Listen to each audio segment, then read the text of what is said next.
It's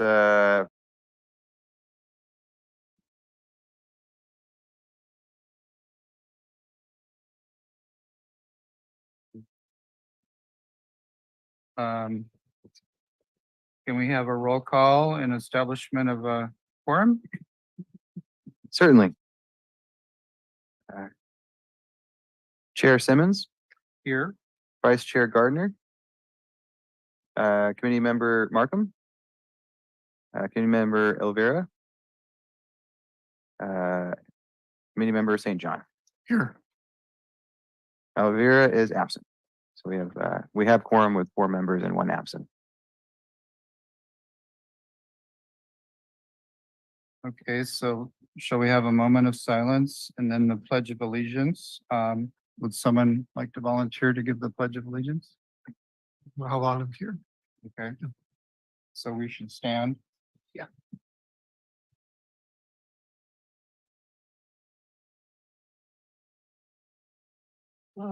Bowie. Okay.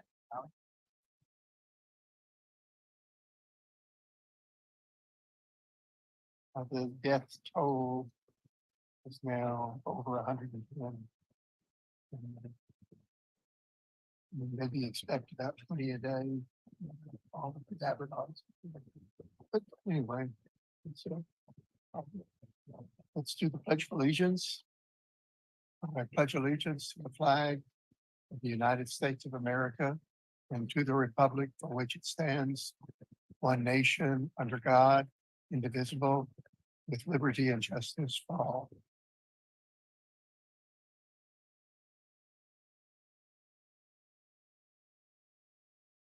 Now we have a period of where we can have announcements of special events or meetings of interest for information to the committee and anybody is in the public. Does anybody have any announcements they'd like to make?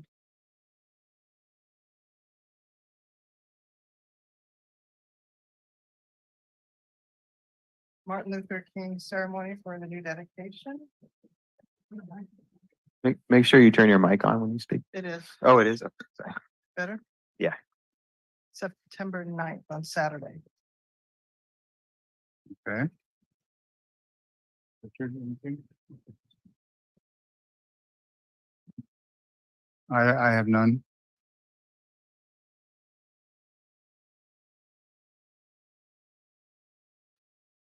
Do we have any communications from the floor? And that could include ourselves, I believe. Can we make communications? There's no public here. Typically, the communications from the floor is for members of the public that Just want the to speak public, on a yeah. non-agendized item. There's no one here, so we will not have any. Does anybody have any ex parte communications to report on matters that might become either are before the tree committee or may come before the tree committee? None. I'll just report that I have spoken to Brian McCarthy, council member. More generally, it's been just about his ideas about how city government works. I'm kind of relying on his experience in government to be thinking about the matters that how the tree committee can function. So nothing really specifically, but he did inquire about trees that might have potential for allergy symptoms. So I'm not sure if that fits with the ex parte communications, but we did talk about the tree committee in that sense. And that was about 10 days ago.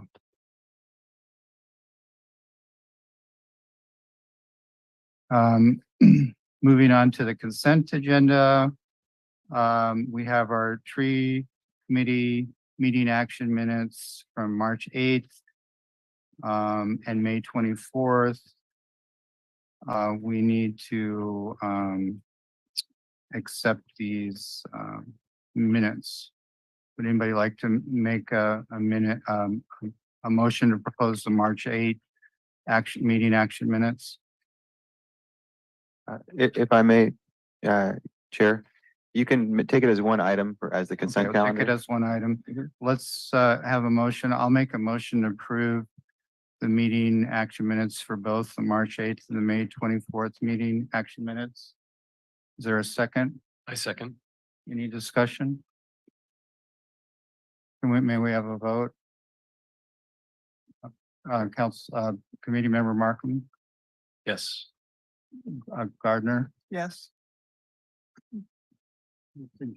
John, yes. yes. And the chair, yeah. All right, that motion passes 4-0 with one absent. Action item number 8.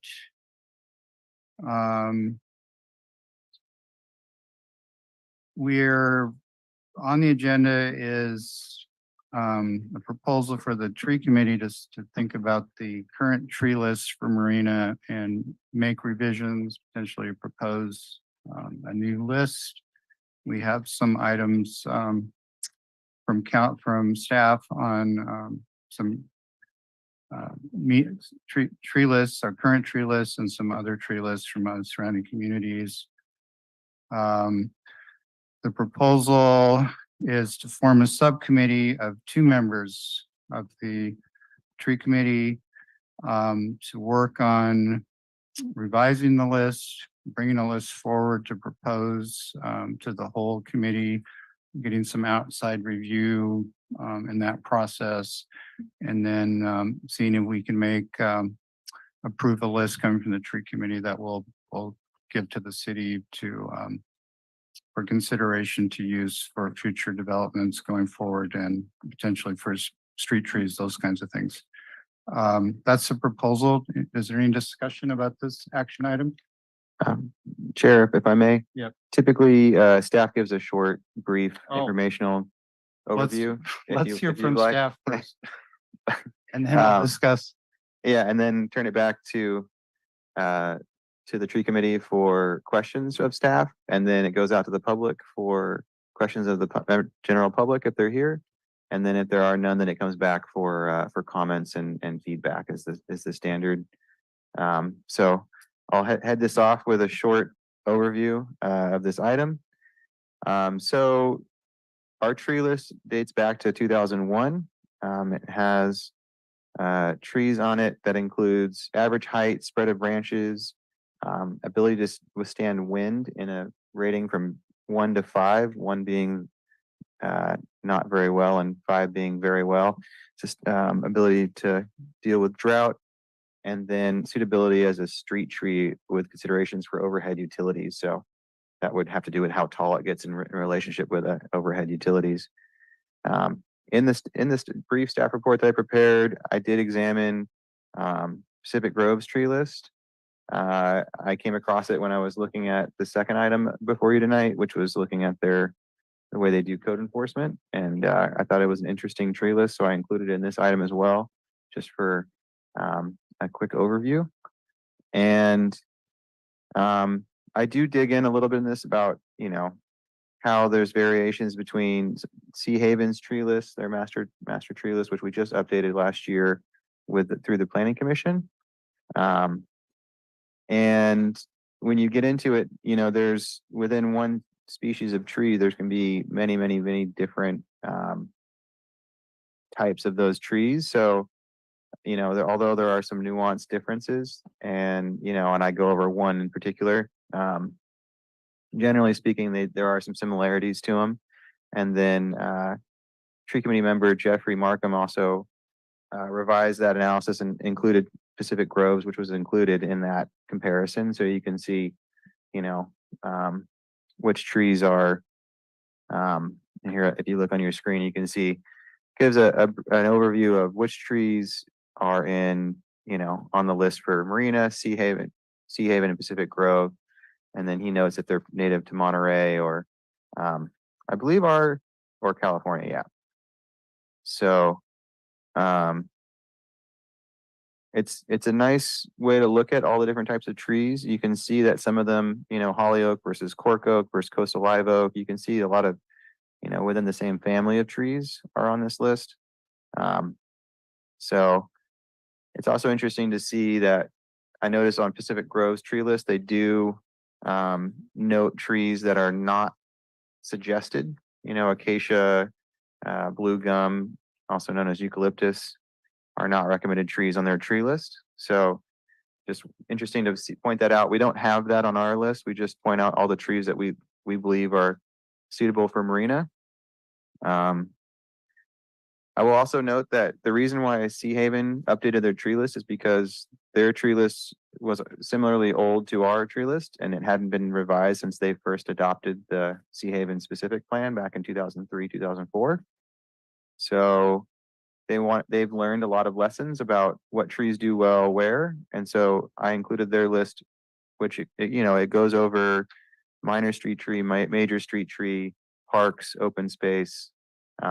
It gives a more refined, detailed look at what trees go well where, and that is all the way down here, and then open space and then parks tree. So interesting ideas, food for thought on this item. So I'm going to turn it back to the chair.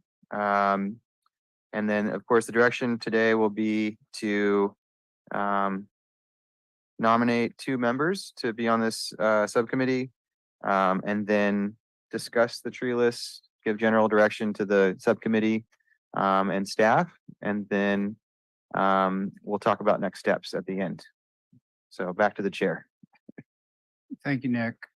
I'll start with a few comments. I'll give a little background of why I propose that we bring this forward to the tree committee.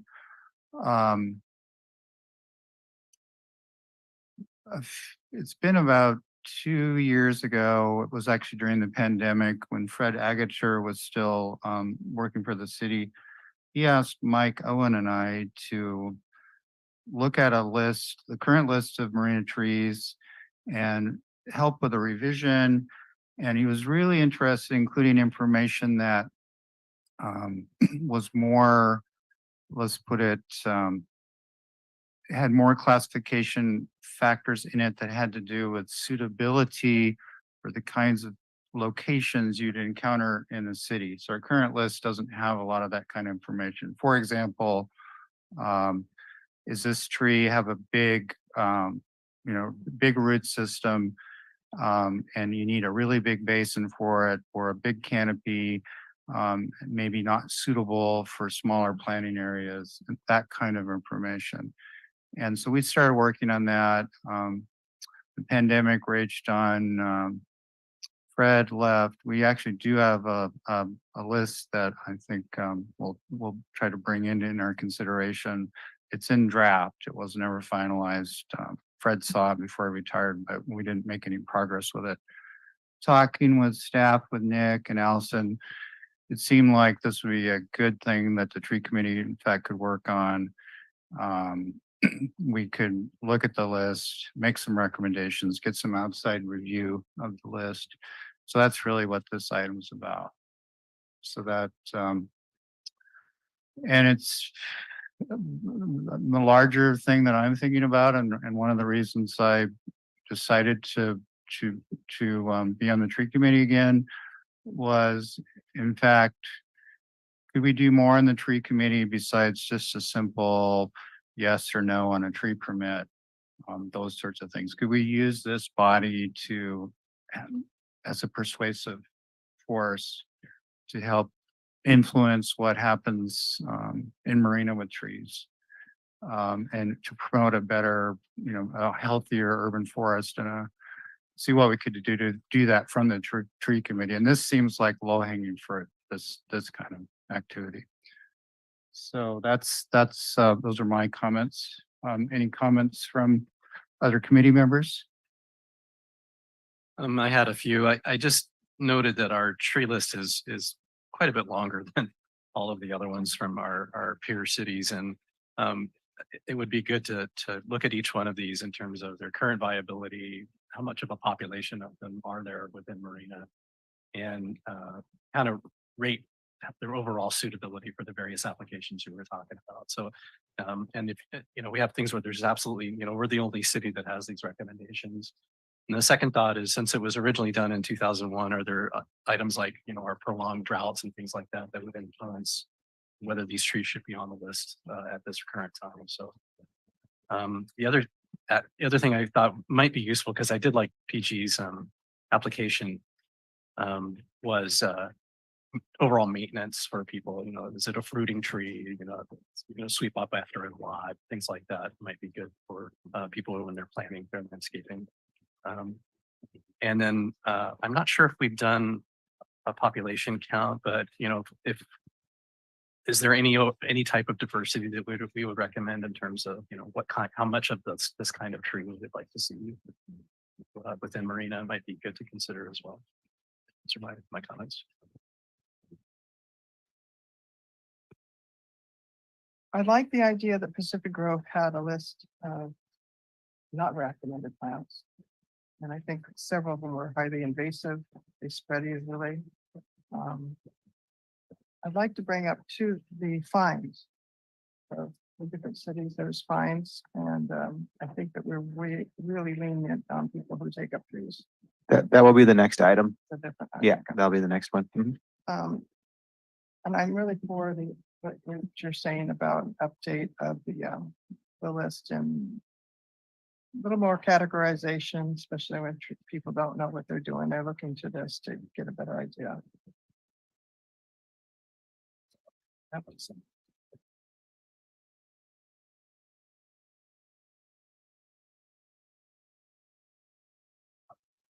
Yes, I'd like to see or have an understanding of trees that are on the list that really shouldn't be or should have an asterisk saying like this tree has a very invasive root system and shouldn't be planted near sidewalks or underground utility lines because of the known damage that it can do.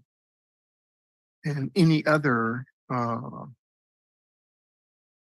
item of the tree that could be asterisk as a warning about it, especially for homeowners if the tree drops a lot of we can call it pollen, or if it's a deciduous tree, it's going to drop the leaves every year, every fall. But but maybe some people don't know the difference between what the word deciduous means. So maybe a little bit of explanation if this is going to go out to other than arbor trained people. That's my comments. Okay, I have another comment, another couple comments, and then see if there's any more discussion. And then we make a motion on what to do. That was actually one of the things that Fred Agater had asked. He was the head of the planning department, I think, if that was his role. He'd been in the planner a long time, and I can't remember how long he'd been in the city, but at least 10 years. They were looking for more information about just exactly some of the things we're talking about, like, is it have an invasive root system hard on sidewalks, for example?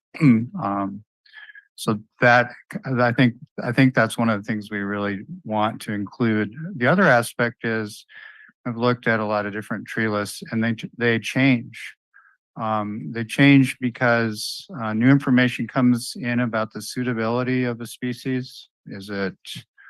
Maybe it's doing better than we originally thought it would do. There some cities have experimental trees. They say this is a tree that we're not sure we have enough data to recommend it 100%, but maybe in some situations we should look at it. So under under consideration. And then some trees get removed from that process, for example. And then the new things like, well, this one really is very invasive in the sense of it could become a weed.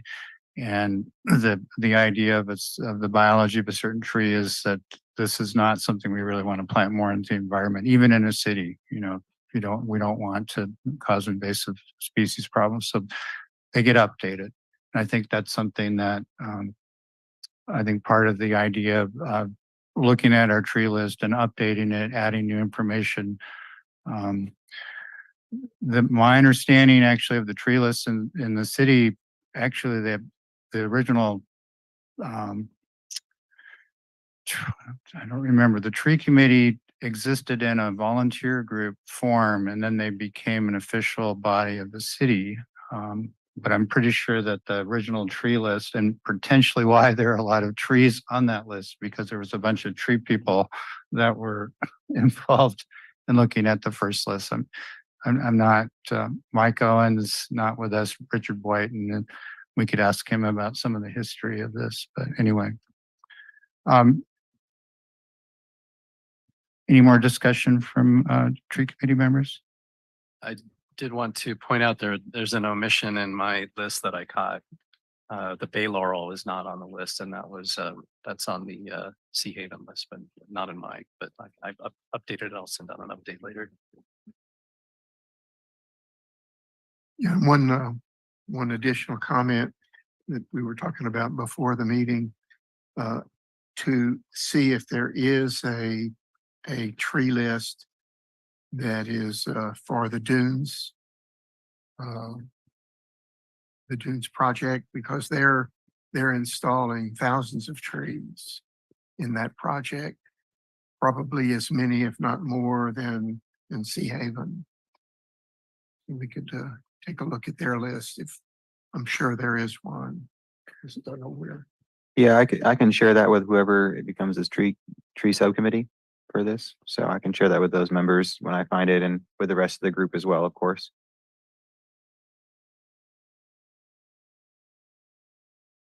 Okay, any further comments? Just a brief one from staff.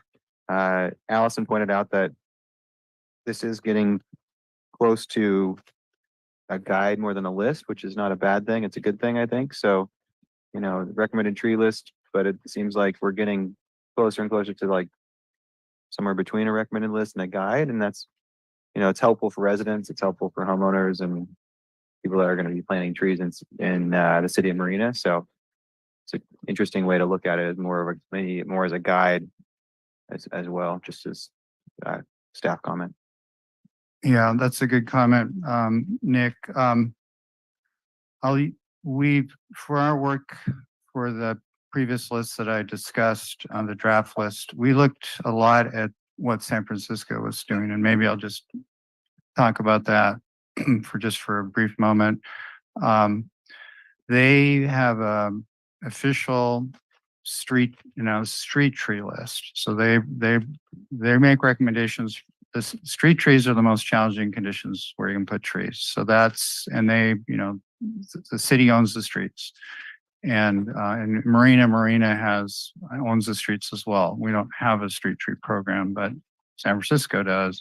And so they regulate what can be planted where, based on their list. It's not 100% requirement, because there are some classifications of trees that maybe are not suitable for but it's more of a guide, and really definitely is a guide. What you're talking about, Nick. So I think that would be one of the lists that I think we might look at, just how they do it. But it does have a lot of detailed information, including even horticultural information. And I think that would be a good thing to add to an effort that we do. Any further comments from members of the committee? What is the difference between your lists and recommendation? What was the other category? Recommended tree list is just a list of trees. You can provide, the existing one, which is in our design guidelines, which was the 2001 date, was when we adopted the design guidelines. It's a list that is recommended and it has basic information, like I said earlier, the name of the tree, the common name of the tree, how tall it grows, how wide it grows, information like that, or the Pacific Grove one, which, divides it up between different types of trees. So it's a list of trees that are recommended, whereas a guide will go into more detail, like the chair spoke about San Francisco, where it goes into, possibly about some of the horticulture, how proper ways to grow the tree. On the Pacific Grove recommended tree list or guide, it's more of a guide as well because it does have like a diagram on how to plant the tree, how to stake it and whatnot. So that kind of information might be good for homeowners. So neither one of them are a mandatory list. Correct. Yeah. So, if a developer comes in or someone wants to redo their parking lot or redo their landscaping or want to cut down trees and they want to replant trees, we give them the list and say, here's our list of recommended trees. Typically they pick from that list. It's very unusual that they pick something not on that list. If they did, it's most likely an ornamental tree for that specific site that makes sense for them. So it's not a hard and fast list, but it's typically it's given out as preferred list, and you'll see that in Marina that you'll see a lot of common reoccurring trees. Strawberry trees. There are a lot of strawberry trees. There's a lot of coastal live oak. You see that the Monterey pines that were planted by the military haven't done so well, and they're starting to die now after 60 years. And so you can if you walk and go around City of Marina, you can see a lot of these trees as you guys have discussed, see the state they're in. And I think it's another point too is you don't want to see every street tree to be strawberry trees. You don't want to see every open space tree to be coastal like live oaks. You want to see some variety. Trees do get diseases, and sometimes diseases hit an area and you wipe out all of one type of tree. So, for instance, coastal live oaks have sudden oak death, which can wipe out a whole bunch of trees. And so it's good to have a diverse urban forest and really find trees that do well in our unique conditions with the sandy soil, very high wind, not a lot of sun. So it's good to look at all those factors when you look at this list, and some areas that are exposed might not do as well because it's so windy, and some areas that are a little more sheltered might do better with different trees. So yeah, there's a lot that goes into a guide versus a list, but it's similar. It's a similar idea, but I think a guide would be a little bit more fleshed out, like we're talking about today. So did City of Marina ever have a list that we do not, want? Forbidden trees? We don't have a list like that. No, we don't have a list of trees we don't recommend.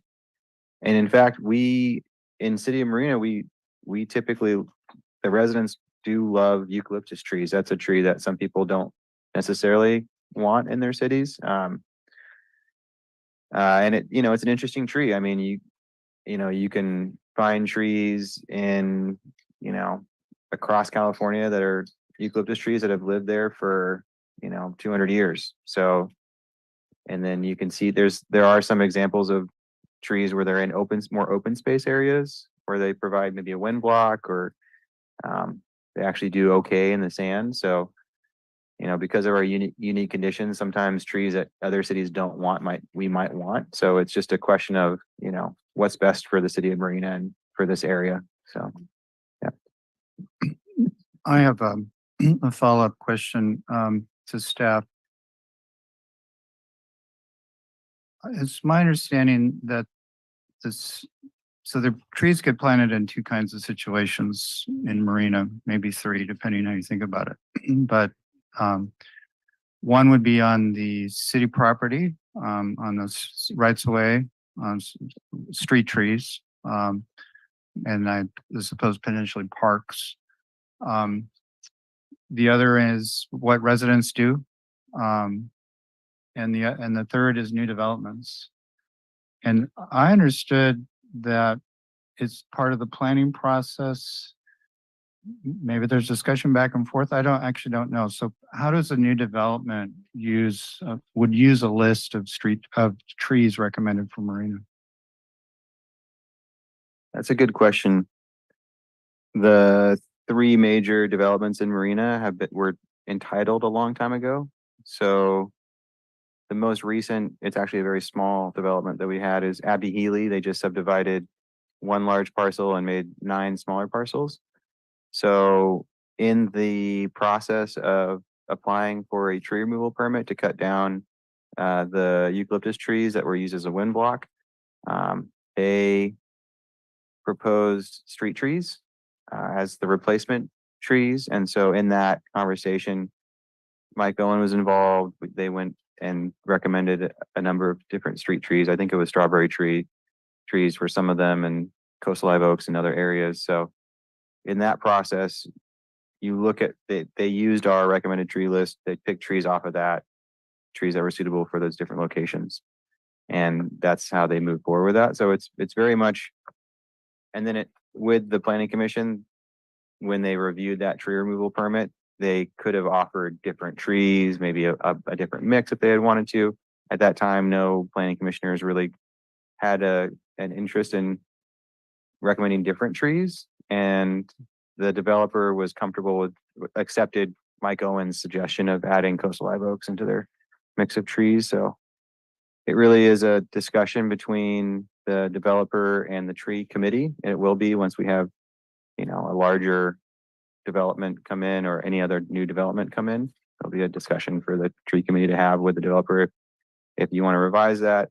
But typically the standard practice, as I understand it, is their landscape architect would present a list of trees, and some of them will have some overlap with the recommended tree list that we have, and some of them might not be on it, just depending on the type of development. So I don't know if Allison has anything to add about Marina Station or.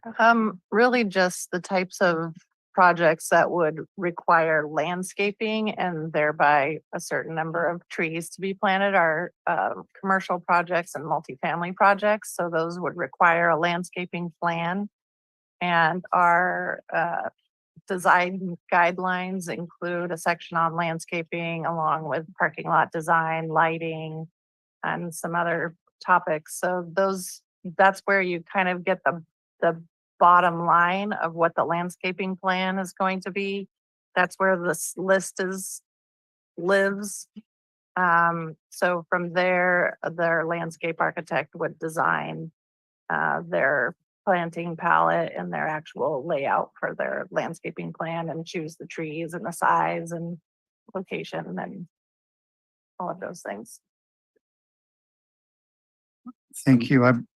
One quick follow-up.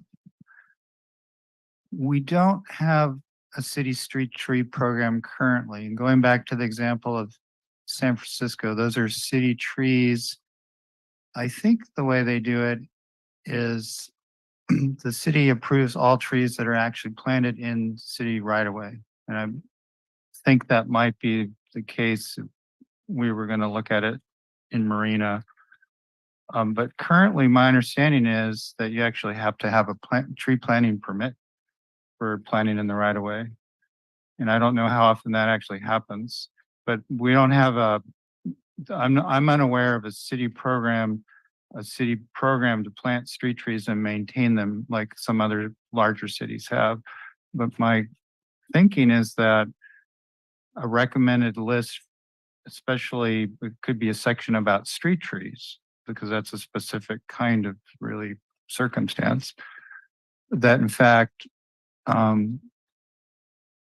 if the city were to plant these trees, or if a developer or even a homeowner wanted to plant a tree in the right of way, I would think that they would have to pick from that list. And especially, my understanding, there is in fact a requirement to have a tree planting permit in order to plant a tree in the right of way. I don't know how often that is actually followed, but that is in fact my understanding.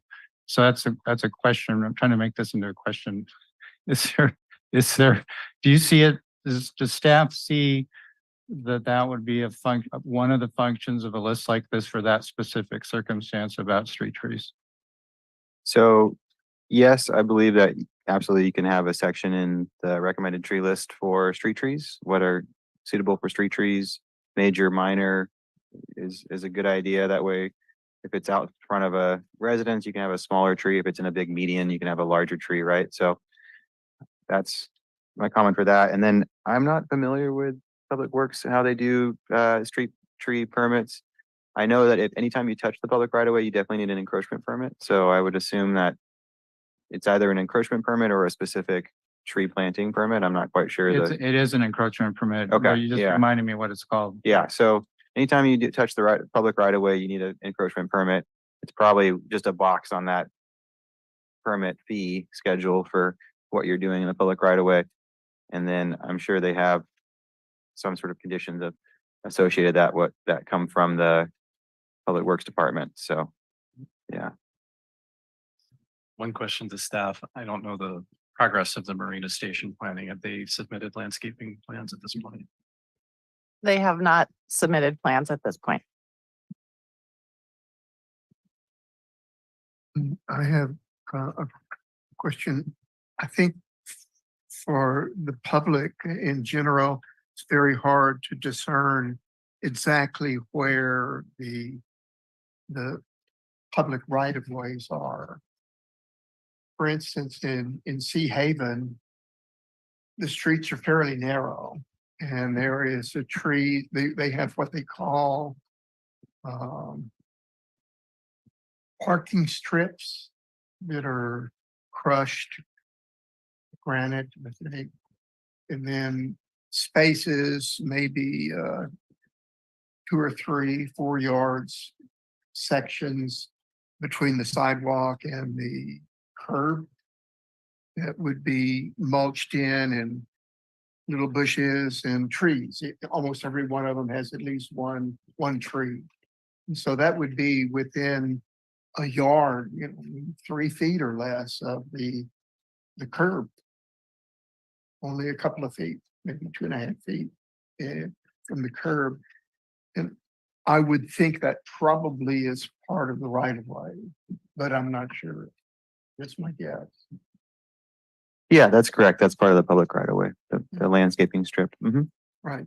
And so those trees will, if the roots are aggressive and have been shown, throughout the annals of time to uplift sidewalks and damage streets, then they should definitely be on a do not plant list. Yeah, so all their trees that they plant in that area are all part of their approved Yeah, tree list. And you can see that as an attachment to this under the Sea Haven planting list. They There's one. have street tree minor. So all those that you're talking about should be under the street tree minor list. but then the next thing is that if those die after a homeowner has become the owner of that property, it's up to the owner to replace the tree. And not the developer and not the developers. We're getting a little off topic, but yeah, so those trees are planted by the developer. Those streets are maintained by the developer until they complete a phase, and then it gets turned over to the city if it's a street. If it's a tree that's going to be on a public street, it'll be a street tree, and if it's a back alley, that's considered part of the HOA. So the HOA would maintain those trees. Any large open spaces in Sea Haven are considered part of the HOA. So the HOA would maintain those trees. So it's a mixed bag in Sea Haven for who's responsible for which trees. Yeah. Yeah. Well, I mean, if the city is responsible for the major street, the trees that are next to the major streets, if they die or have to be, or hit by a truck or whatever, Mhm. then I wasn't aware that was the city's responsibility. I assumed that it was the homeowner's responsibility for that law.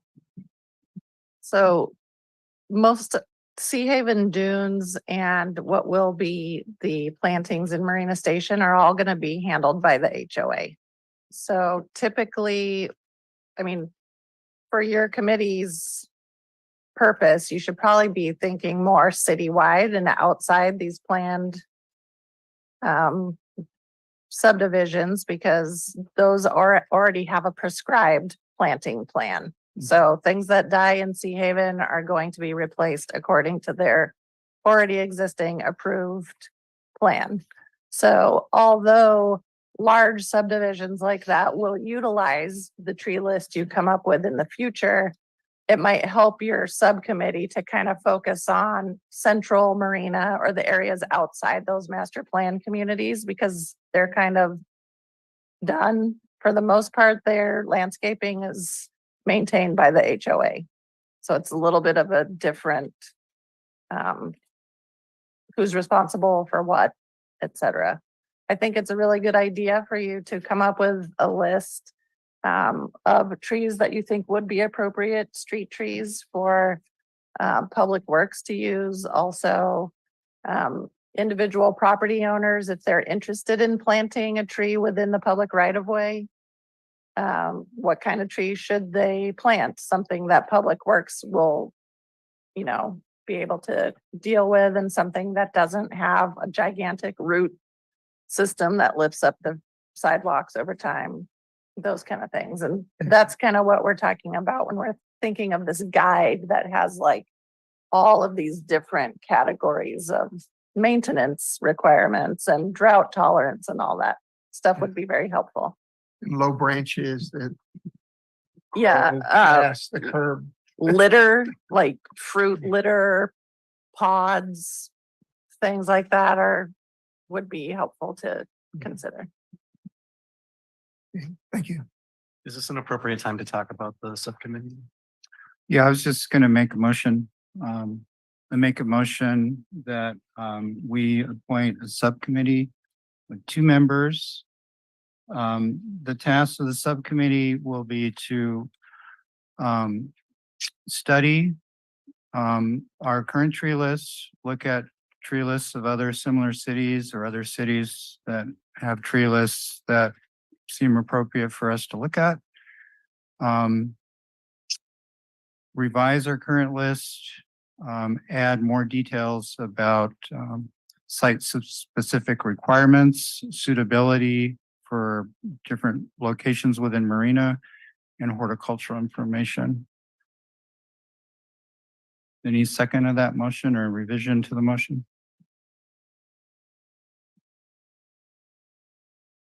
I second that motion. Shall we have a vote? Yeah, I can do a roll call. Yeah. Chair Simmons, Yes. Vice Chair Gardner, Yes. Tree Committee Member Markham, Yes. and Tree Committee St. John. Yes. Okay. Motion you- passes. Were you able to capture that in a coherent, because I didn't write it down. Yes. I Okay. captured it. You want me to repeat the motion? Yes.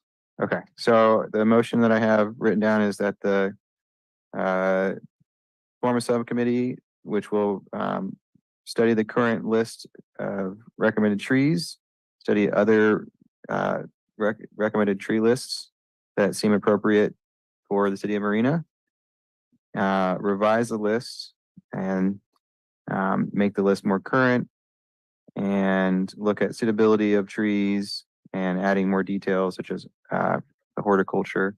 I might have missed one point at that one in my notes, but Yeah, I had suitability of site locations, and then horticulture requirements. perfect. Okay, yeah, site locations. All right, the motion passes. I'm going to nominate myself. Is anybody else would like to be nominated to be on the subcommittee?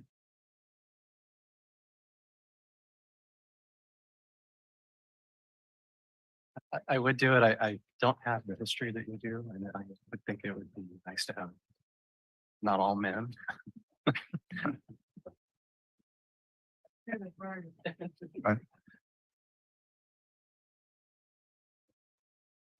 So tree committee member Markham's interested but hasn't committed yet. Committee member Gardner.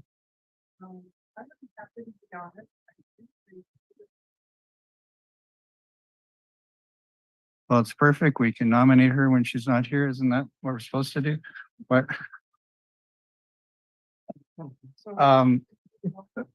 Well, that's what we came up with. We could certainly consult with the rest. Well, no, we have to consult with the rest of the committee. The reason it's two is so that we can't violate the Brown Act. Otherwise, we'd have to have probably very lengthy meetings discussing the ins and outs of trees. And then turn into, we might even compete with city council and have 6-hour meetings instead of a brief.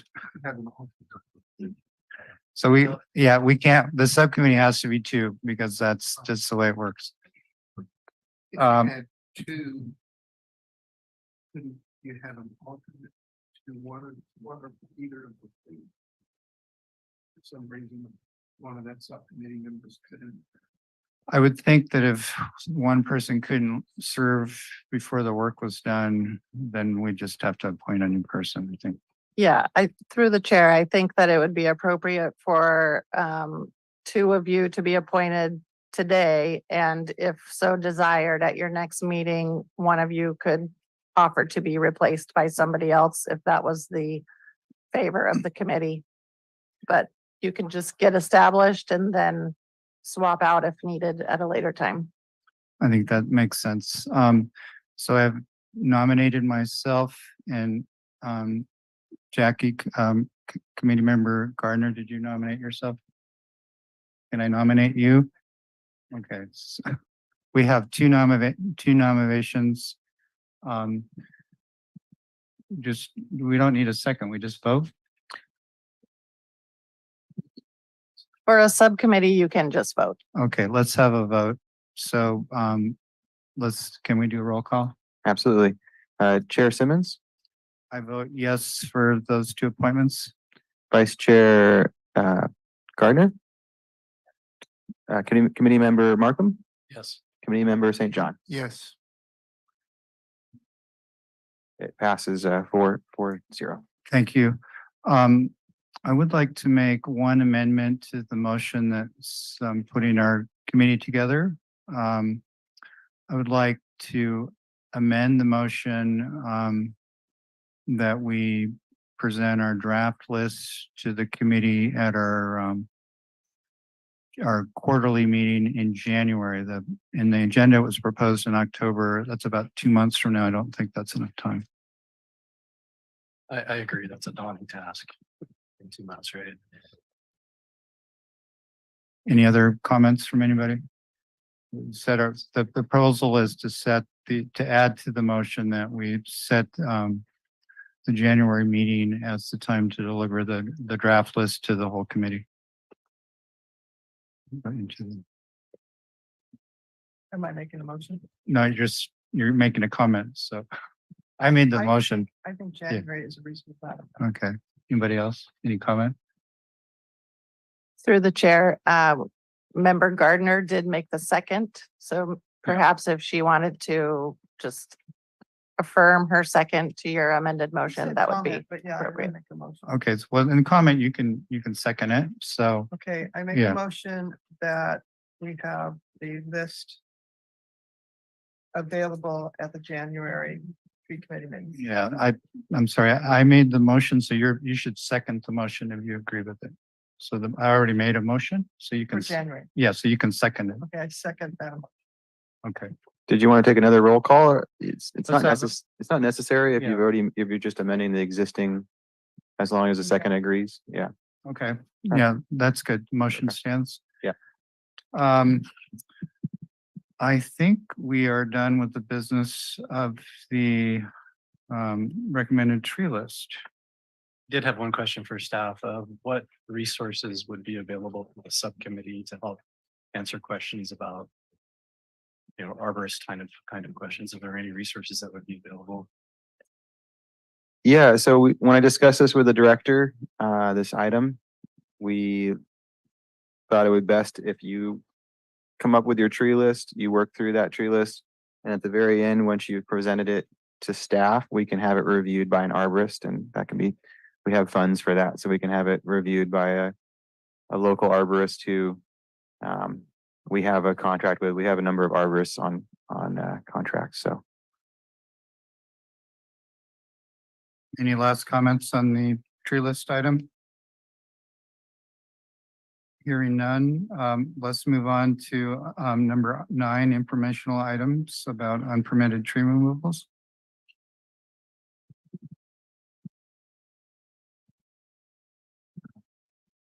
I'm gonna do a very brief presentation on this item and just share the packet with the screen.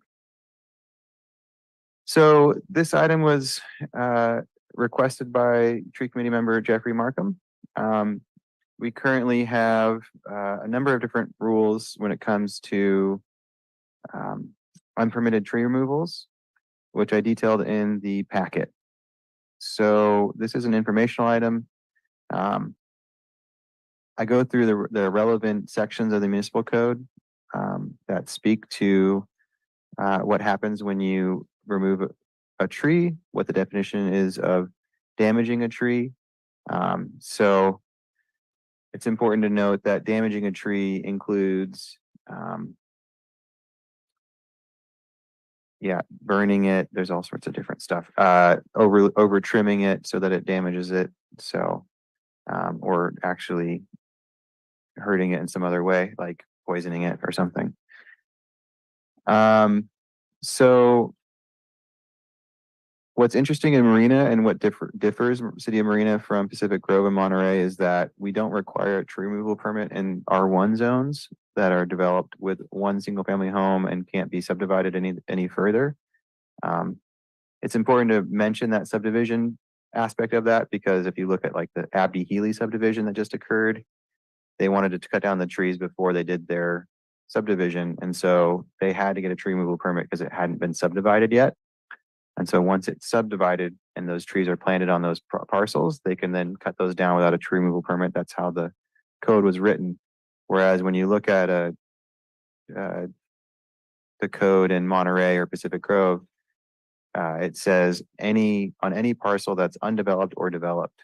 So in Monterey, their definition of a tree is any tree that's 2 inches at breast height or 4.5 feet above ground for undeveloped land, and then on developed land that goes up to 6 inches. Whereas ours, we have, because of that exemption, it doesn't apply to every developed or undeveloped parcel. Well, it's mostly, yeah. So that's the lens that we look through. So it's a little bit different. So when you're talking about unpermitted tree removals, it's typically on commercial, industrial, or multifamily parcels, or on large developments that haven't been subdivided. So you can see that most recently we've had unpermitted tree removals at the dunes where they cut down 7 trees when they were removing trees to lay down infrastructure underground. And as a result, instead of them getting penalized with a financial penalty, they were required to plant, 6-to-1 ratio for those 7 trees. So rather than paying $1,000 a tree, which was what would occur in Pacific Grove or Monterey, they were required to plant 42 trees. Thank you. 42 trees. They actually went above and beyond and planted and did some tree relocation, which was not part of the original plan. They looked back at different phases and looked at what trees they could save. So they actually revised some of their tree removal permits to save more trees. They established a nursery. So rather than going through the process of being more of penalties where you have a financial penalty, it switched the dialogue to how can we preserve some of these trees? How can we relocate some of these existing trees and, look at it from a different perspective? A large developer, a $7,000 penalty might not be as big of an impact as really looking at how can they be a community partner. So that's a point to make. I will also note that Pacific Grove requires a permit to trim trees on any parcel. And if you trim your trees without a trimming permit, you have a $500 fine. In City of Monterey, you are not required to have a trimming permit. but you will get a fine of $1,000 if you do a topiary where you cut off the top for views, or if you trim a tree beyond 25% or whatever is required in the arborist standards.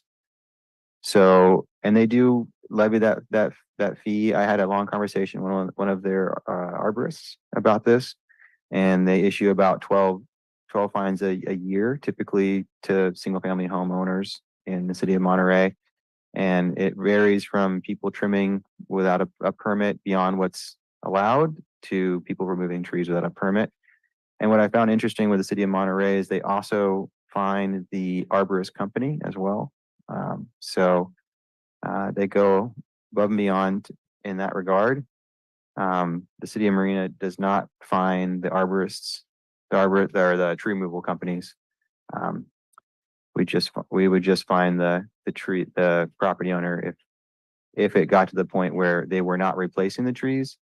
So that comes to how we actually enforce unpermitted tree removals. If someone removes trees, let's say they cut down those 7 trees and they did not replace them at a 3-to-1 ratio, we could then switch to our admin citation fee schedule, which would be a penalty every day. So there would be one violation, $100 a day, and you would do that for whatever time is the code enforcement officer deems appropriate.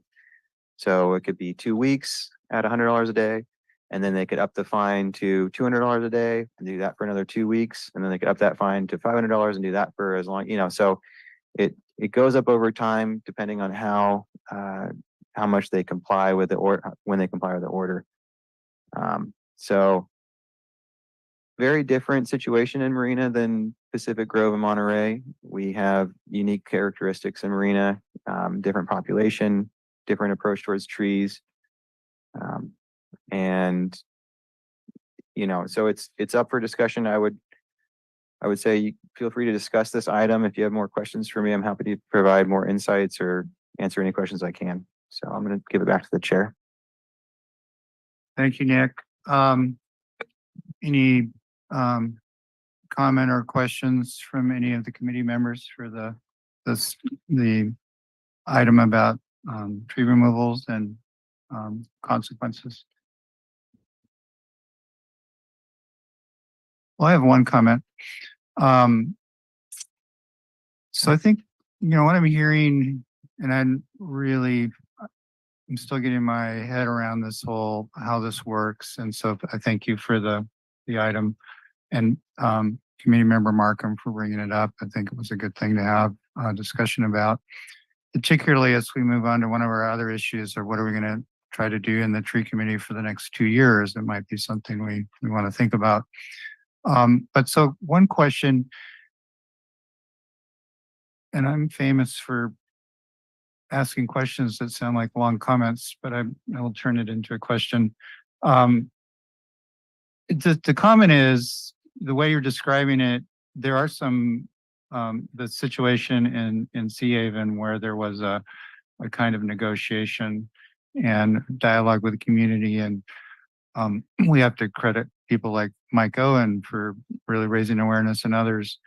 So I'm sure it's good public relations, and none of these things happen in a vacuum either. So there was some probably concern on their part, which is all good. That's how cities are supposed to be.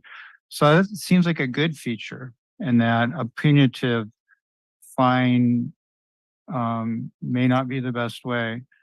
But on the other hand, a 6-to-1 replacement ratio may or may not be appropriate. I'm thinking about places, what happens if you're all planted out and there's no room to plant 6 trees? Thank you for that question. I failed to mention that I did in the staff report. I did mention that if a 6-to-1 replacement tree ratio is not appropriate for a site, they can always pay an in lieu fee and have the city plant the trees in the public right of way or on a city property. Whenever I asked Public Works the amount, it roughly works out about $3,000 per 6 trees. So it's about $500 a tree. So in that regard, if you just looked at the financial cost of replacing a tree off-site, it would be 3 times as much as you would get charged in Pacific Grove or Monterey. Thank you. So I guess I'm in favor of us thinking about this issue as some of the work before the tree committee, and particularly about what might be the more effective ways to have in our system that might in fact promote the outcome that you're talking about, for example, and versus other ways to do it. So I think it'd be a really good thing for the tree committee to look at in the next or before us in the next couple of years. Any other comments about the presentation from Nick? My personal opinion is, I like the 6-to-1 replacement. I think that is a great way, but you really can't replace a tree. When it's gone, it's gone. And we don't know how many of the 6 would be viable at the particular location where we're planting them, whether or not we get the same amount of, what was there and what was taken back long-term is, we don't know. So I would prefer to disincentivize the removal of the tree in the first place rather than penalize. I would rather ratchet that part up a little bit, in my opinion, to, make it that it hurts more.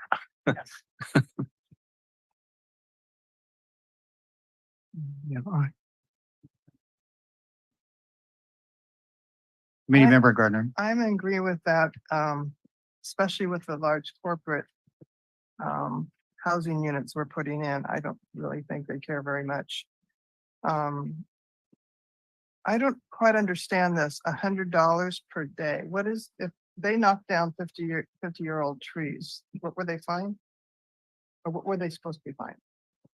So there's no financial penalty in the unpermitted tree removal section of the code. So the reason why I bring up the admin citation section of the ordinance is of the municipal code in general, is that if, for instance, you have someone clear cut a property and let's say they cut down 100 trees. So they're on the hook to plant 600 trees. Staff would issue them a letter and say, you are required to replant these 600 trees or pay in lieu fees. And you have X days to submit a plan to do this, planting plan, irrigation plan, or include this in your development. And then we would hold them with conditions of approval to that. So if they did not perform that, their response to that, so if they didn't comply with that, then we would go to what we have as at our disposal, which is admin citations. So any property owner who is in violation of any aspect of the municipal code, including the tree ordinance, can be cited for violations of that ordinance. So whether you're doing unpermitted construction, whether you're cutting down trees without a permit and not replacing them, that's when the admin citation would come in. Other cities have the same code. It's a very common admin citations is in pretty much every city ordinance I've ever read myself. And how often would they use it in this situation? It's not super common. That's why you'll see City of Monterey, City of Pacific Grove adopt a specific fee for unpermitted tree removals and unpermitted trimming, that either unpermitted trimming or trimming beyond what's permitted by the code. So the tree committee has, before them what we have. So at this point, you've given some feedback. You could give more feedback that exactly what you would like to see staff do more research on. Come back with potentially a change to the code in some way to add a section about fees. If you want to figure out how that relates to the 6-to-1 replacement, I will say that there has to be nexus between the violation and the enforcement mechanism. So there has to be. So someone asked the question, how do you quantify removing a tree, right? So you can say, well, to plant a 30-inch diameter tree would cost $50,000, right? So then you look at, okay, so for anyone who cuts down a tree, they have to pay $50,000, right? So you can make that some cities do, Carmel has a very strict, very strong, enforcement code. But it's what's appropriate for your city and what you think is, you want to recommend. So, as I said earlier, the way it works here is different. So if you want to see some changes, it's up to you to discuss and give feedback to us. Question to staff. So Nick, this is presented to us as an informational item, but we could ask for more information as a consequence of hearing this information. You can give direction to Yeah. staff. I would say that since your next item is talking about your work plan, we should probably consider wrapping that into the next item. And that's actually what I was thinking we were going to do, is that we would discuss this kind of topic in the next item. Any more comments on this? Okay, let's, hearing none, let's move to number 10. Tree Committee Work Plan. Nick, do you want to introduce this, or do you want me to introduce what I think we're doing? You can introduce this one. Okay. So I met with Nick and Allison a couple weeks ago. The idea of, I'd heard that other city bodies will have a kind of an agenda for the upcoming year, or a work plan is the words that was suggested by Allison. The other thing that's pertinent in this discussion is that, in fact, we're now going to be a committee for 2 years, and we won't be, well, that's a good length of time to work on things. So I had a few things that I thought we should have as a work plan for what we're going to work on. And so that's the agenda item. Let's have a discussion about what kinds of things other members of the tree committee feel like we should be working on for the next 2 years. And then we can end up agendizing those items that require more input from staff. But this will be work that will appear before the committee. It's possible that we might even form additional subcommittees if that's appropriate. I think since I still have the floor here, I think one of the items should be looking at the current city tree ordinance, and what features about it do we like? What kinds of things we think might be changed or adjusted? Is the ordinance doing what we want? And I think we're all in the tree committee because we care about trees. So are we promoting a healthy urban forest in Marina? I think that would be one item that would be on the work plan. I think the tree list is already on the work plan because we're doing that. So those are two things that I can think of, is looking at the current tree ordinance, see if we can come up and make any recommendations to improve, update potentially. And some of that might require a lot of work from staff, and so we have to work with staff. But anyway, those two items that come to my mind. I'll open the floor for anyone else who has items that I'll just say the work plan is will be a short document that we actually would write that would put forth what our plans are for the next 2 years. And I'll turn off my mic and let others speak if anybody has any comments or suggestions for what we might consider in our work plan.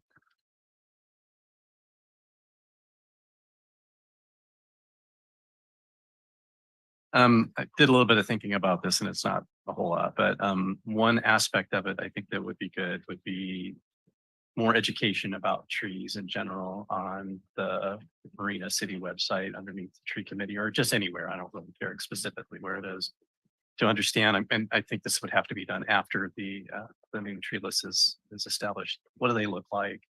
helpful resources for people if you're planting the trees, kind of like they had with the Pacific Grove on it, on how to make it successful. And resources that both planners and homeowners can take advantage of where to acquire trees and things like that, maintenance and things like that would be helpful. That was one idea, just general education. There are a couple of sites in Marina that the tree committee was involved in plantings and put some signs up. I know there's one on Marina Vista and there's a couple other in there. They're pretty dilapidated, to be honest. Some of the trees have died, but the sign is still there. So I'd like to revisit those sites and see what they can do to be, revitalized. And this is a big agenda item. I assume it would take a long time. And assess inventory of what we have in terms of the types of trees, how many, things like that, because I think you kind of need to know where you are in order to plan for the future well. So those were three things that came to mind.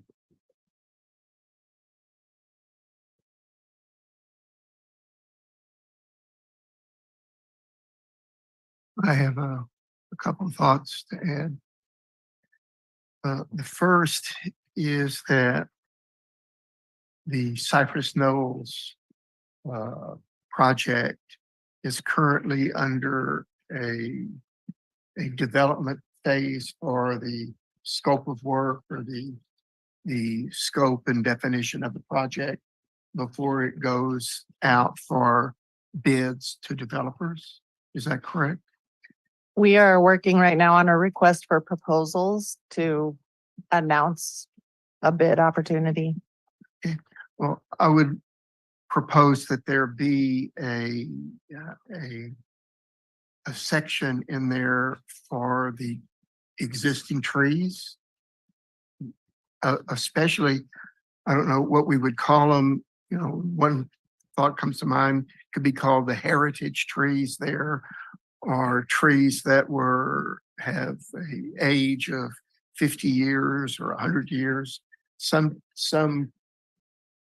quantification that those trees that are there shall not be removed without without a specific permit, and the developer would have exhausted all options for how to save them. Anyway, it would be a pity to lose the trees in Cypress Knolls. They are beautiful part of the city. And I think there was a similar amount of trees in Sea Haven, but they're gone. And I think that there was quite a few trees in the dunes, and they're gone.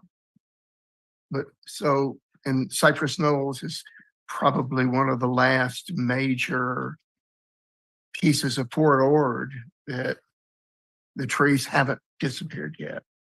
And if we could keep some of them or a lot of them, I think that would be beneficial to the city.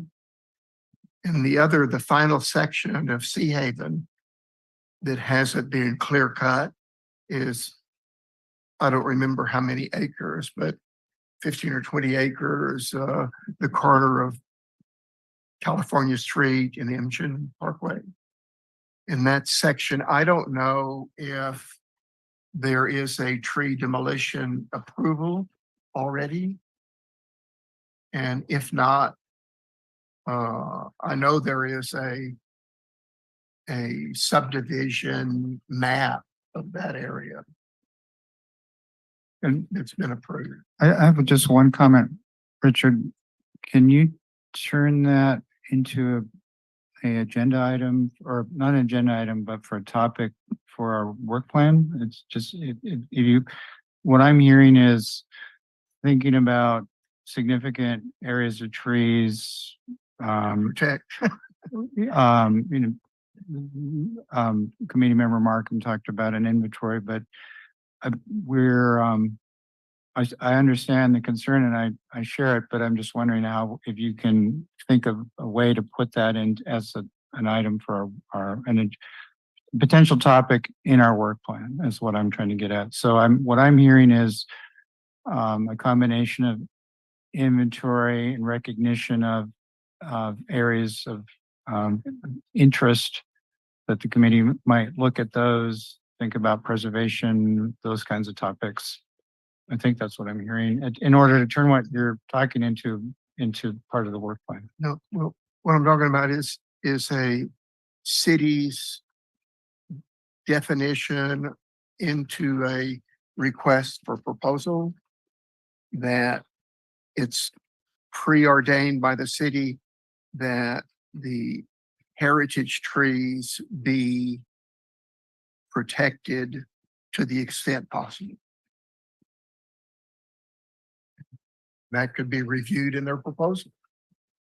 So if I can get clarifications, that would be instructing that the RFPs include heritage trees as part of that.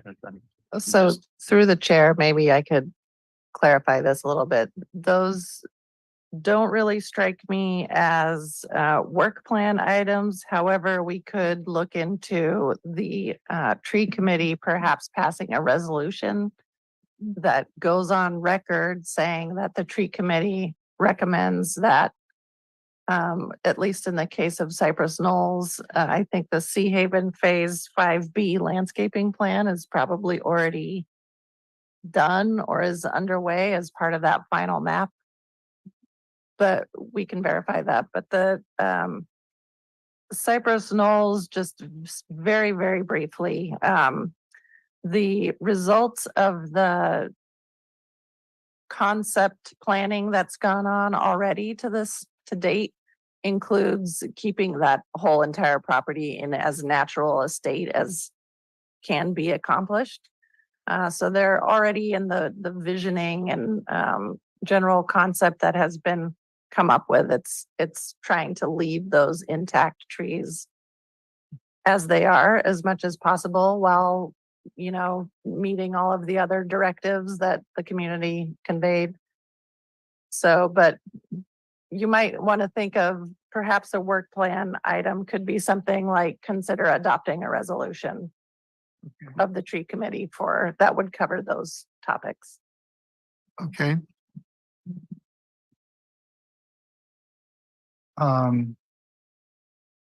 So that's a work plan item to consider those kinds of projects. Are we looking, well, that's actually my other question. My understanding is we're doing discussion tonight and we're going to start working on a work plan. I don't know that we can adopt the whole work plan tonight. I think we have to come back with an actual document. So I think we need to have a little more discussion right now, maybe another 10 minutes or so maybe, about potential topics. And then I think we need to figure out how to start drafting the work plan. Will that require a subcommittee or how would we go about that? We can bring back your comments in a brief staff report for the next meeting, either the next regularly scheduled meeting or the next special meeting.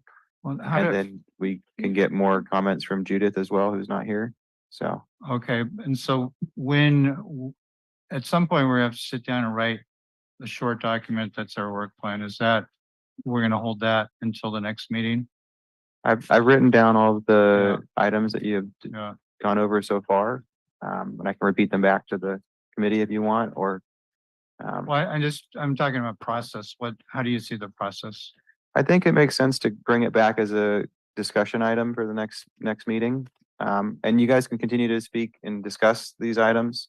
And I'm happy to answer any questions in the interim. If you guys also come up with more items off meeting, you can always email me directly and I can incorporate that as long as it's before the meeting and to some degree. So, Okay, that makes sense. Richard, I didn't want to cut you off. Were you wanting to make a resolutions apart from the work plan, or you think Yeah. that adding that to our work plan would cover that concern? yeah, I don't know. I I have a feeling time is of essence on, I don't know where it stands on the Cypress Knoll RFP, but this would have to go into that RFP unless it's covered under broadly that we want to, protect the trees some other way. If I can through the chair, I just want to clarify a little bit. So Sea Haven has an approved tree removal permit for all phases, but it was done a very long time ago. So before they begin phase 5B, I believe they'll have to come back with a tree removal permit at that time. They do have vested rights, don't want to go into that too much, to the development, which means that they are locked in with that development. So there's very limited ability to deny the certain trees from being removed to build those parcels and those lots. So I won't go too deep into that, but you're a little bit constrained with Sea Haven 5B. For Cypress Knolls, same thing. Before any trees are cut down, we'll have to bring before you a tree removal permit for that as well. We've already brought a tree removal before the Planning Commission, before this body was re-established, to remove the blighted buildings. We did the same thing with the city park on 2nd Avenue in the dunes. And I worked closely, that was a city project. So I worked very closely with our consultant to make sure that only the trees that they removed were the trees that were within the remediation area and to remove the blighted buildings. And in that effort, we preserved a lot of trees that were expected to be cut down. And so you see projects like the city park in the dunes have a lot more trees than was originally visioned. And so when they got to that final design, I think they incorporated a lot more of the trees that were preserved. So we can continue that work, and maybe we can find a way to honor the goal of tree committee member St. John, where we continue that effort. And that's really a community effort where the community wants to preserve certain trees. Staff does what they can to work with the tree committee and applicants going forward. So, but I also like the heritage trees. I think maybe that can be just as a brief comment added to the recommended tree list, where we look at, maybe not heritage trees might not be the right word, but trees that are of significant importance, I guess.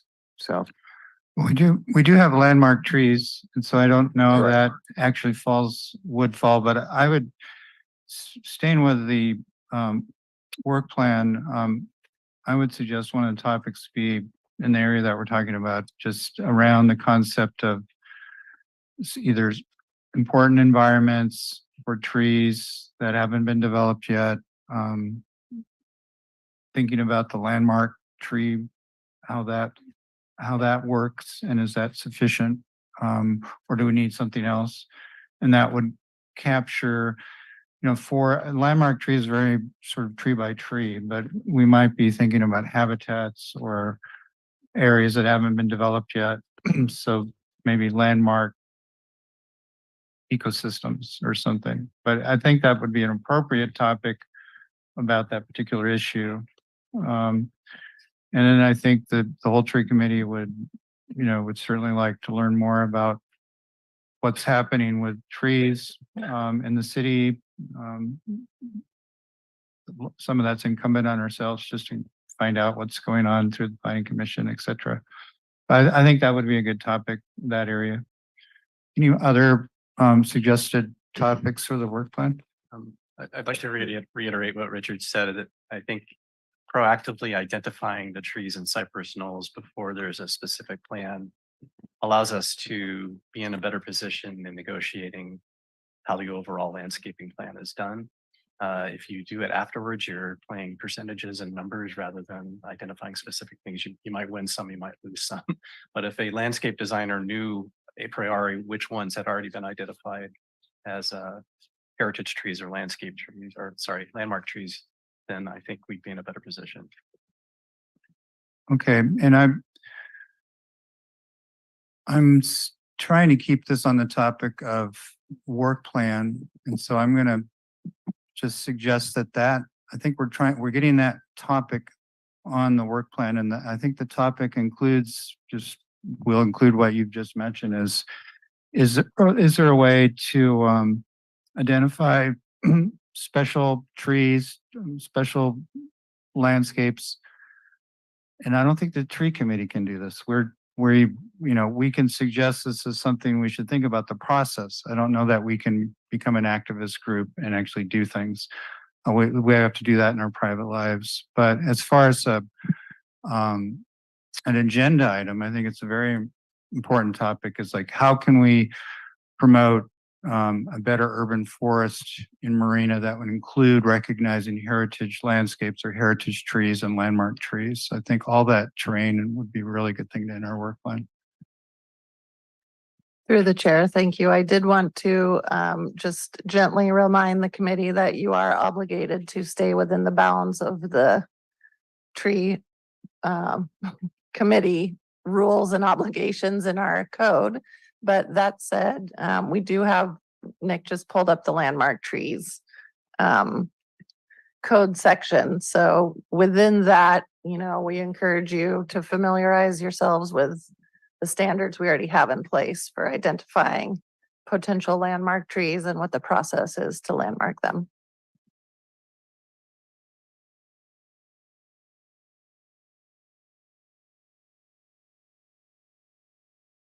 Any other topics for discussion for a work plan?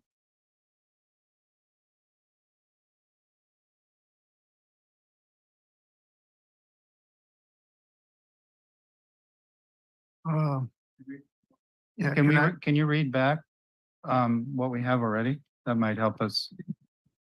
Yes, I can. And please feel free to interject if I missed something or didn't write it down properly. So I have, number one, look at the tree ordinance and what features could be changed or adjusted. Seeing what we can do to what we want out of the actual ordinance, in terms of helping make sure that we have a healthy urban forest.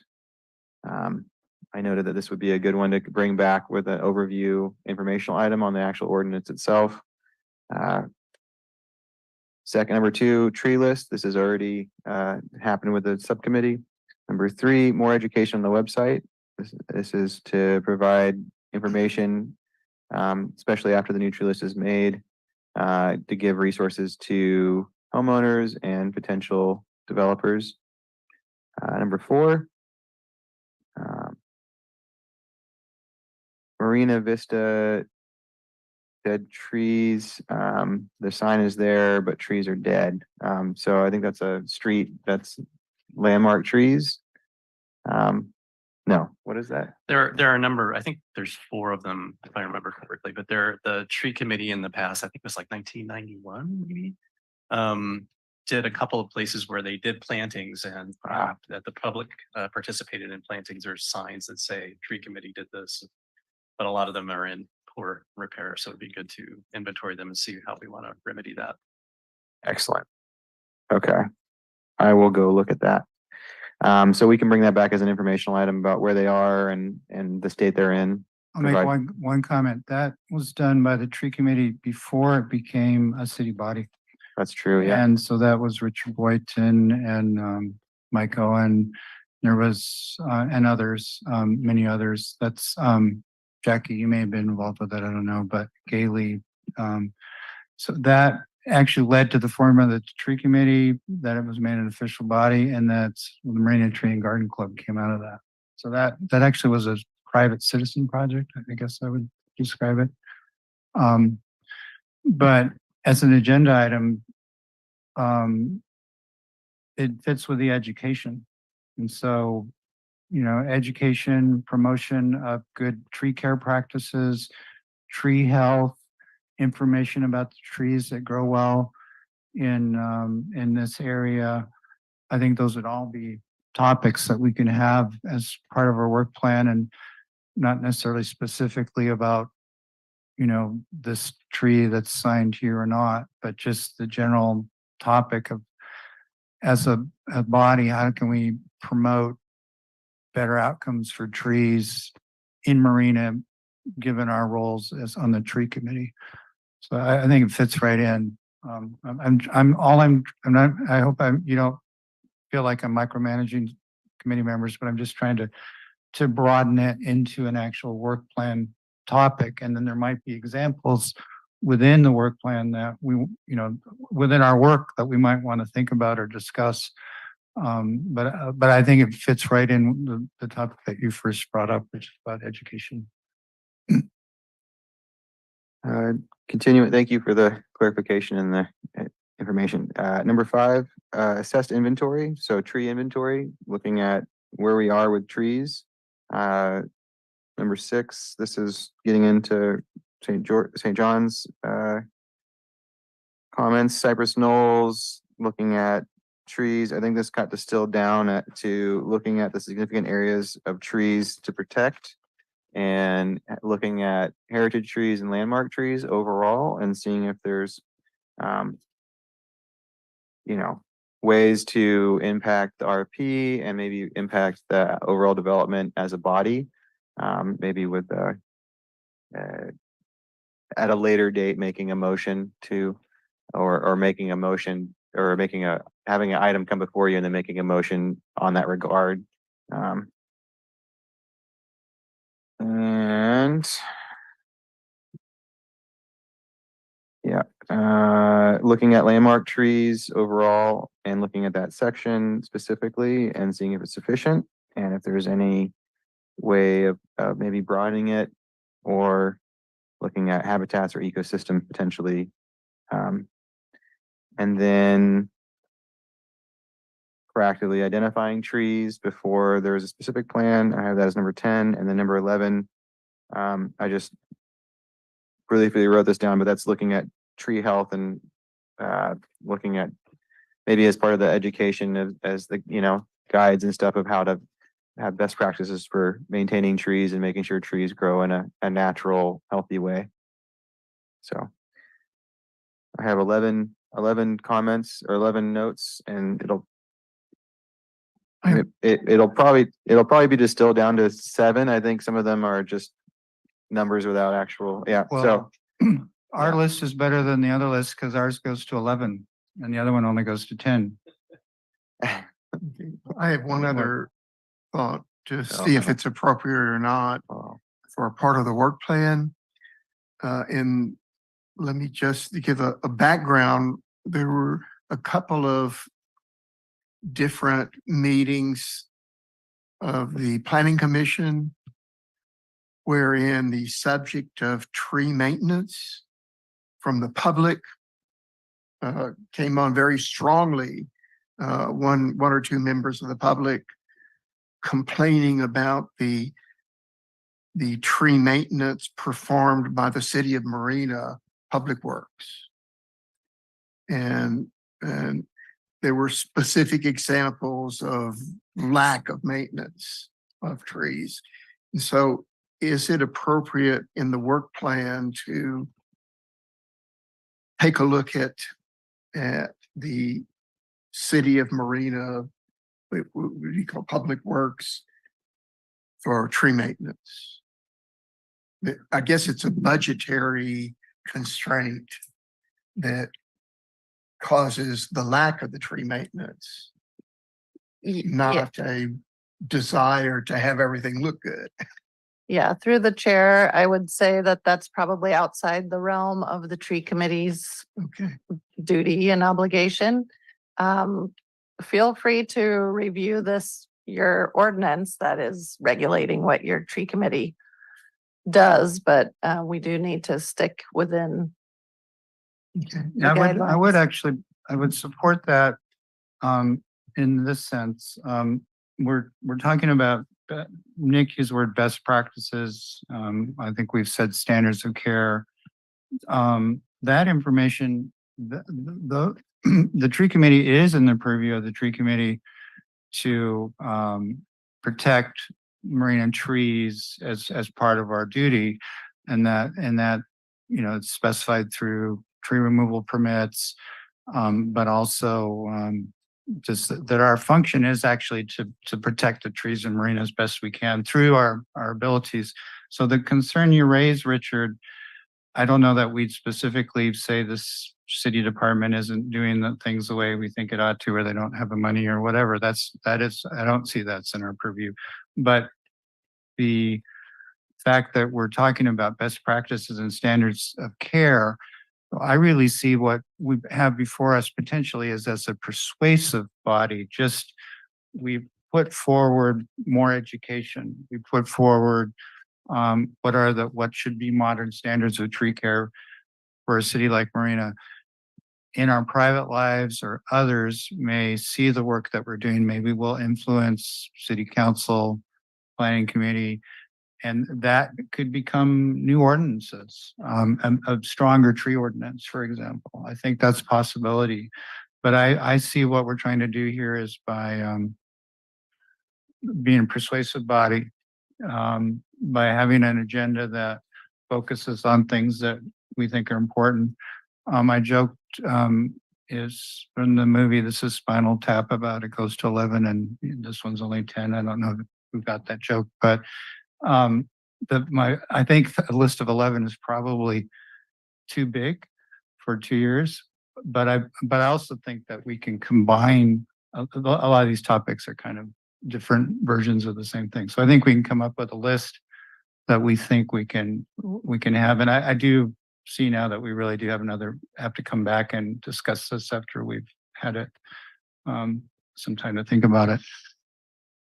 I don't know if it makes it too encumbering on the recommended tree list, but if there was a maintenance section that said this type of tree needs to be maintained at this type of interval, that could be folded into Public Works' schedule. I know in California, I know we had an abnormally strong winter, but a lot of the trees had not been trimmed in quite some time and were broken because of poor maintenance. And, you know, we want to preserve trees and making sure they're maintained properly helps do that.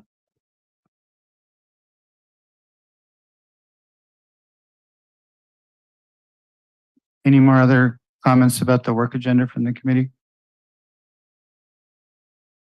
So we are going to wait till our next meeting to discuss it, or is it appropriate to have a subcommittee that would discuss this and come up with exact items for the work you want to do in the next 2 years?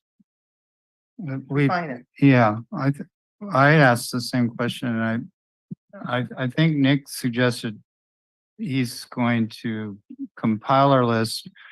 We've been invited to send him emails if we have other ideas, and then it's going to come back as the second round of discussion when a council member or committee member Elvira is here as well, and for further discussion.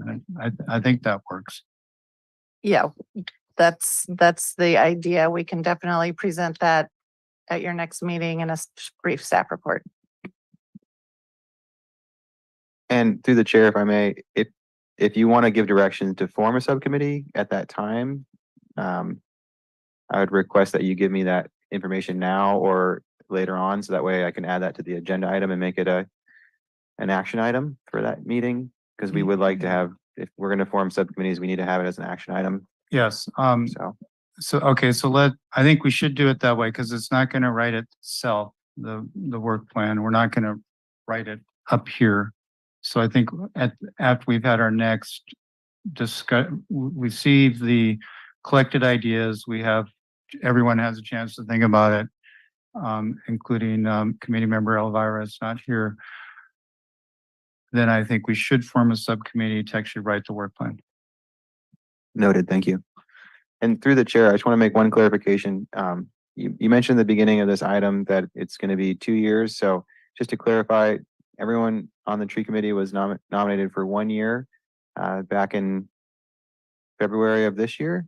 So then that term would end in February of next year. So I discussed it with the director, and we're going to bring to the city council, most likely in October, maybe November, an extension of that for another 2 years, because we've just started going through education, forming this subcommittee. So staff believes it would be best to continue this subcommittee for an additional 2 years beyond February. So I just wanted to clarify that for the tree committee members.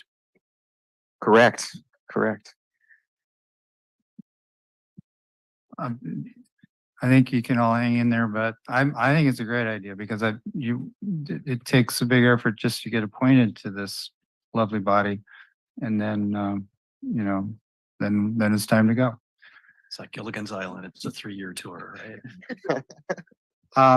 Any other last items? Or comment? I think we're near the end of our agenda, so. When's our next meeting? The next regularly scheduled meeting is October 11th, I believe. Okay. Um.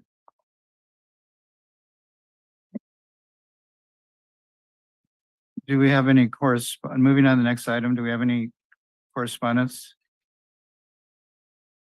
No correspondence. Okay. And then, so I move to adjourn the meeting.